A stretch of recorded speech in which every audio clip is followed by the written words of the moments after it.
Baik, kita lanjutkan perkuliahan yang masih menggunakan sistem media daring atau dalam jaringan ya.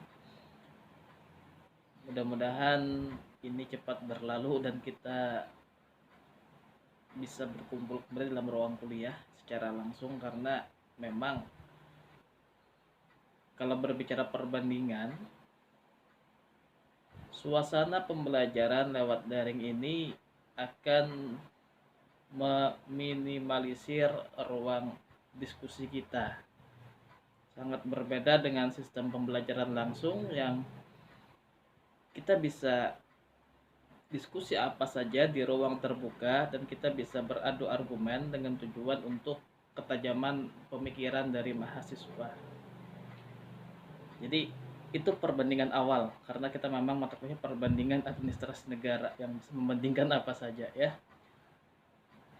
Kita di perkuliahan dengan daring hari ini akan mencoba berbicara beberapa pendekatan filosofis yang berhubungan dengan the meaning of justice atau makna keadilan. Jadi kesimpulannya nanti akan berbicara apa makna keadilan tersebut, yang memang kita awali dengan beberapa pendekatan filosofis yang berhubungan dengan perbandingan administrasi negara. Pertemuan ini memang singkat dan memang tidak bisa secara luas menggambarkan kira-kira tema yang saya sampaikan. Namun buku yang bisa teman-teman baca bisa saya sebutkan. Yang pertama buku Sahya Anggara, tentunya ini buku pokok kita dalam mata kuliah perbandingan administrasi negara, atau bisa juga dipadukan dengan buku I.M.D. Little yang berjudul Ethics, Economics, and Politics. Memang bukunya berbahasa Inggris ya, tapi bisa kita padukan dengan pendekatan filosofis untuk tema kita hari ini. Memang banyak filsuf-filsuf, tapi saya coba sederhanakan dengan tujuan yang pertama biar perkuliahan kita singkat dan to the point. Yang kedua, agar teman-teman mahasiswa bisa menghemat kuotanya. Yang pertama adalah filsafat utilitarianisme yang dituliskan oleh Jeremy Bentham. Nanti kalau teman-teman bingung siapa Jeremy Bentham, bisa di Google orangnya ya. Dia adalah the founding father of utilitarianism, atau sebuah filsafat ilmu yang dasar maknanya adalah utility, berdasarkan kemanfaatan. Maksudnya apa? Maksudnya adalah setiap kebijakan yang dibuat itu harus memfokuskan kemanfaatan apa yang didapatkan. Makanya ketika Jeremy Bentham ini wafat, maka dia punya legasi atau warisan bahwa setiap tubuhnya itu harus bermanfaat untuk orang lain. Maka mayatnya diawetkan, kemudian setiap organ tubuhnya itu diambil untuk dasar kemanfaatan. Dan kalau saya nggak salah ingat, fosilnya itu ada di Inggris, di London Skull College ya. Jadi mayatnya diawetkan, kemudian dikasih semacam kotak kaca seperti kotak telepon zaman dulu, dan setiap orang bisa melihat Jeremy Bentham yang sudah sekitar 200 tahun diawetkan. Kita coba hubungkan makna utilitarianisme ini kepada tiga konsep yang dijelaskan oleh I.M.D. Little dalam bukunya Ethics, Economics, and Politics. Secara politik, konsep manfaat itu adalah bagaimana menghasilkan sebuah politik untuk manfaat orang banyak. Jadi Aristoteles mengatakan human is a political animal. Manusia itu seperti binatang yang berpolitik. Nah, kalau dihubungkan dengan kaidah utilitarianisme tadi, maka bagaimana politik itu menghasilkan kemanfaatan yang banyak kepada orang lain. Misalkan politik itu bukan dengan tujuan mendapatkan kekuasaan, tapi apa investasi peradaban yang dihasilkan dari sebuah politik. Bisa berupa kebijakan yang bermanfaat, atau mungkin kebijakan-kebijakan yang memang membawa dampak perubahan besar di masyarakat ke arah yang lebih baik. Kalau ini dihubungkan dengan ekonomi, kita akan bisa berbicara makna kebahagiaan. Jadi kata Jeremy Bentham, kebahagiaan itu tidak dilihat dari harta yang banyak,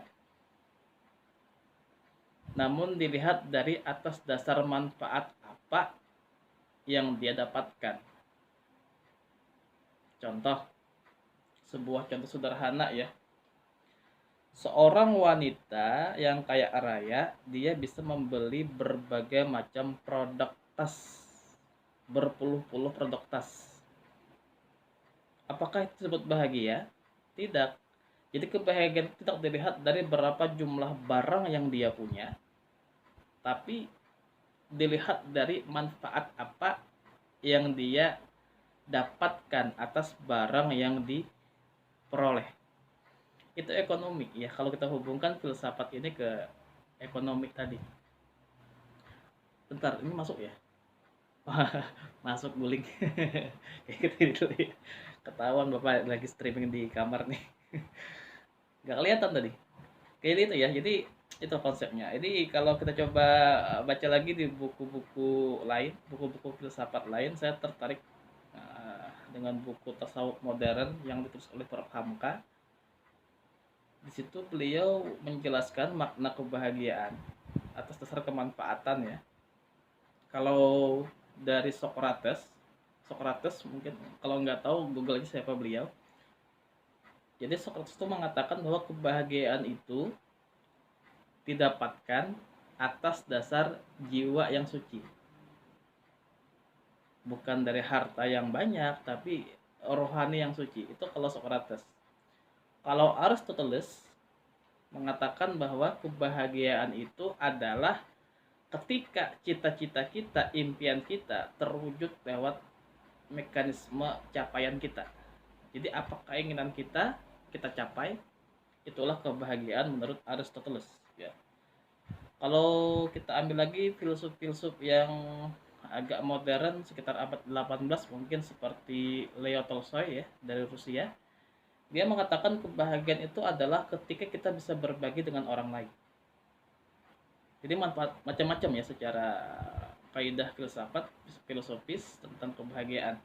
Namun kata Jeremy Bentham sebagai the founding father of utilitarianism adalah ketika kita bisa memberikan dasar manfaat yang banyak. Jadi makna kebahagiaan itu akan dihasilkan bukan dari berapa jumlah harta yang dia dapatkan, namun dihasilkan dari manfaat apa yang dia bisa gunakan terhadap barang-barang yang dia punya.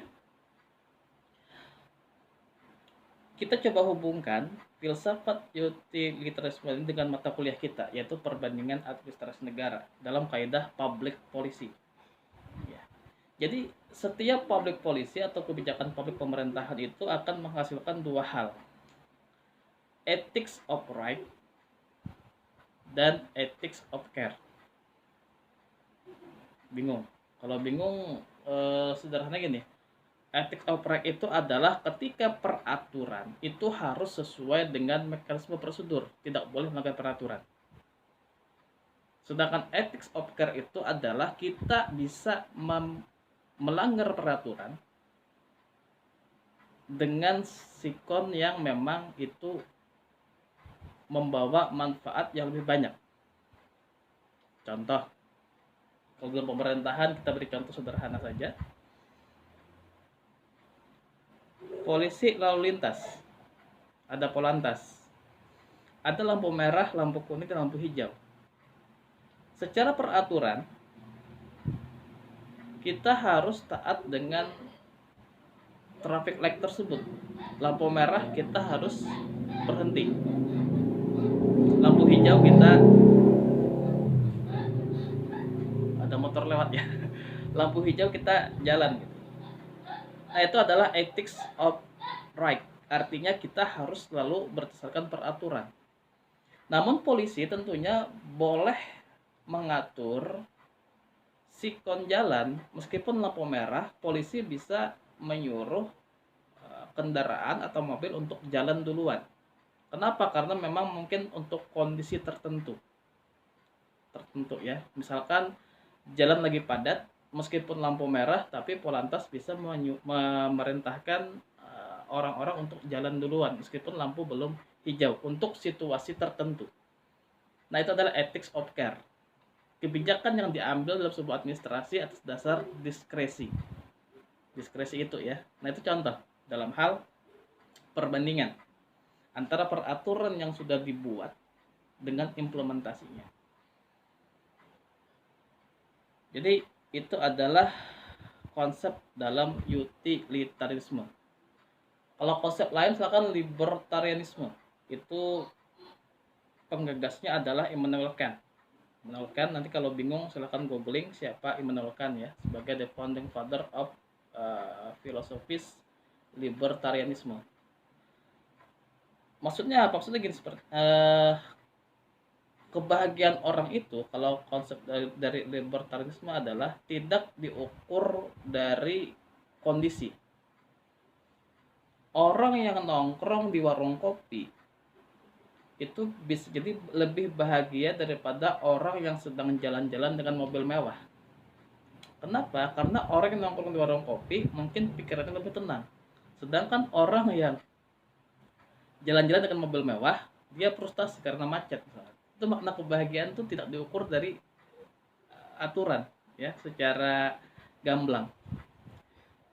Jadi konsepnya adalah, kalau kita mengacu teori libertarianisme yang memang ini merupakan sebuah filsafat yang menentang habis-habisan utilitarianisme tadi. Ada orang kaya, ada orang miskin. Nah, ketika negara lowbat, bentar, bisa ya, lowbat nih. Ketika negara memanfaatkan orang miskin dengan kemiskinannya, kemudian memajaki orang kaya untuk mensubsidi orang miskin, itu kalau konsep dari libertarianisme itu adalah, itu merupakan hal yang sangat salah karena tidak sesuai dengan dasar kemanfaatan. Kenapa? Karena seakan-akan orang kaya dimanfaatkan oleh negara, kemudian orang miskin dimanfaatkan untuk memeras orang kaya. Nanti bisa di googling saja apa itu libertarianisme ya, bisa dipelajari sendiri karena HP Bapak juga lowbat nih. Lowbat. Tapi intinya gini, konsep dalam the meaning of justice, makna keadilan itu adalah ketika kebahagiaan dasar kemanfaatan itu banyak didistribusikan kepada setiap orang. The meaning of justice is ketika manfaat bisa sebanyak-banyaknya didistribusikan kepada orang lain sehingga orang lain bisa bahagia. Itu ya. Baik. Itu mungkin yang bisa Bapak jelaskan dengan pertemuan yang singkat. Lowbat juga. Kalau ada pertanyaan bisa di kolom komentar, mudah-mudahan Bapak bisa menjawab di video selanjutnya, dan mudah-mudahan ini cepat berlalu dan kita bisa kembali berkumpul di ruang kuliah, karena ruang kuliah merupakan ruang yang paling demokratis. Di sana kita bisa berdiskusi apa saja dengan tumpuan ketajaman argumentasi. Nah, ini kekurangannya kalau perbandingan daring dengan langsung, kita nggak bisa diskusi secara luas ya, terbatas karena memang kita terpisah oleh jarak yang dihubungkan oleh media teknologi. Tapi Bapak akan coba jawab kalau ada pertanyaan-pertanyaan di kolom komentar ya. Sekian dari saya. Mohon maaf jika materinya sangat singkat dan tentunya ini tidak bisa memuaskan dahaga literasi dari mahasiswa ya. Tapi kalau ada pertanyaan akan saya jawab insya Allah. Oke, saya tutup. Assalamualaikum warahmatullahi wabarakatuh.